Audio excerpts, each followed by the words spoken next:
ఈరోజు మనం అమ్మవారికి ఎంతో ఇష్టమైన పరమాన్నాన్ని ఎలా చేసుకోవాలో చూద్దాం. ఫస్ట్ నేను ఒక గిన్నె తీసుకుంటున్నాను, ఒక ఇత్తడి గిన్నె తీసుకున్నాను. చాలా కొంచెం వాటర్ వేసుకున్నాను.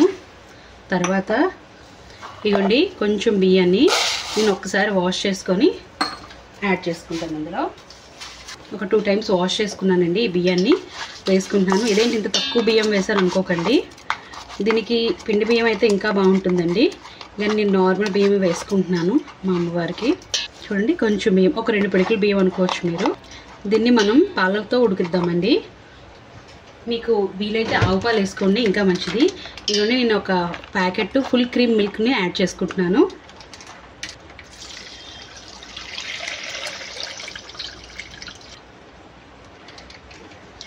ఇదిగోండి దీన్ని ఒకసారి కలుపుకుందాం. ఇప్పుడు ఇది మీడియం ఫ్లేమ్లో పెట్టుకొని మన అన్నం మొత్తం ఈ పాలల్లో ఉడకాలండి. అమ్మవారికి ఈ ప్రసాదం ఇలా చేస్తే చాలా ఇష్టం. దీనికి మనం ఏం చేద్దామంటే ఒక కప్పుడు బెల్లాన్ని పక్కన తురుపుకొని ఉంచుకుందాం. అలాగే నేను ఒక కప్పుడు బెల్లాన్ని తీసుకొని దాన్ని ఒక గిన్నెలో వేసుకున్నాను. ఈ చిన్న గ్లాస్తో వాటర్ దానిలో యాడ్ చేసుకొని పాకాన్ని ప్రిపేర్ చేసుకుంటున్నాను. పాలల్లో ఈ అన్నం అంతా కుక్ అయ్యే లోపల ఒక పక్కన మనకి పాకం రెడీ అవుతుంది. చూడండి ఇప్పుడు మనకి చక్కగా పొంగొచ్చింది. ఒక్కసారి కలుపుకొని మీడియం ఫ్లేమ్లోనే ఉంచుకుందాం. బాగా రైస్ అంతా ఈ పాలల్లో కుక్ అవ్వాలి. చూడండి మన బెల్లం చక్కగా మెల్ట్ అవుతుంది వాటర్లో. మన పరమాన్నం కూడా ఉడుకుతుందండి పాలల్లో. బెల్లం మొత్తం కరిగి కొంచెం దగ్గర పడితే మనం పాకాన్ని ఆఫ్ చేసేసుకుందాం. చూడండి మన పాకం అనేది చక్కగా బెల్లం అంతా కరిగిపోయింది. ఇంకా దీనిలో పాకం రాలేదు. దీన్ని ఒక్క 2 మినిట్స్ ఉంచి దాని తర్వాత మనం ఈ పాకాన్ని చల్లగా చేసేసుకుందాం. ఇదిగోండి మన పాకం చక్కగా రెడీ అయిపోయింది. ఇప్పుడు మనం స్టవ్ ఆఫ్ చేసుకొని ఈ పాకాన్ని కూల్ చేసుకుందాం. లైట్గా పాకం వచ్చిందండి. ఫ్లేమ్ ఆఫ్ చేసుకొని ఈ పాకాన్ని కూల్ డౌన్ చేసుకుందాం.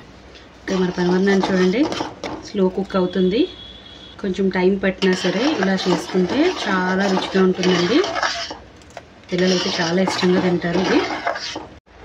ఇదిగోండి ఇప్పుడు ఒక 10 నిమిషాలు అవుతుంది. మన పరమాన్నంలో మన రైస్ చాలా బాగా కుక్ అయింది.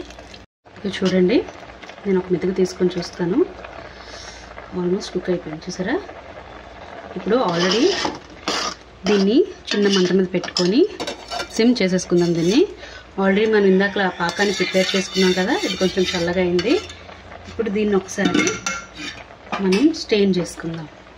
ఎందుకంటే అప్పుడప్పుడు పాకంలో కొంచెం బెల్లంలో కొంచెం ఇంప్యూరిటీస్ ఉండొచ్చు కదా, అందుకని నేను స్ట్రెయిన్ చేసుకొని నేను పరమాన్నంలో యాడ్ చేసుకుంటున్నాను. అంటే బెల్లం వేయగానే ఎంత మంచి కలర్ వచ్చిందో మన పరమాన్నానికి. ఇది లూజ్గా ఉందని మీరు ఆలోచించకండి. ఇది కొంచెం చల్లగా అయ్యేటప్పటికి అమ్మవారి ప్రసాద నైవేద్యానికి కరెక్ట్ కన్సిస్టెన్సీలోకి వస్తుంది.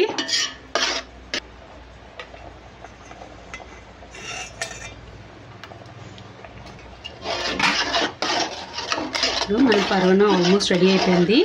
ఇప్పుడు మనం దీనిలోని జీడిపప్పు కిష్మిష్ పెట్టి తాలింపు పెట్టింది. ఒక కళాయి పెట్టుకున్నాను.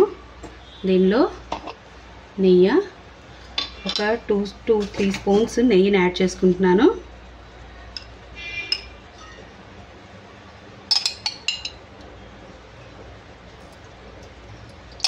అవునేయండి.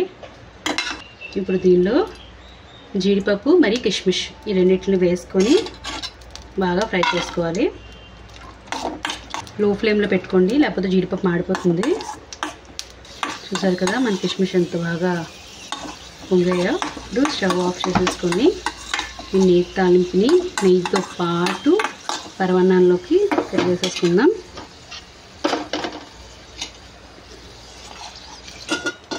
అలాగే దీనిలో కొంచెం 2 యాలకులు దంచుకున్నాను. దంచిన యాలకులు కూడా వేసుకొని అలాగే కలిపేసుకుందాం. అంతేనండి, అమ్మవారికి ఎంతో ఇష్టమైన పరమాన్నం రెడీ.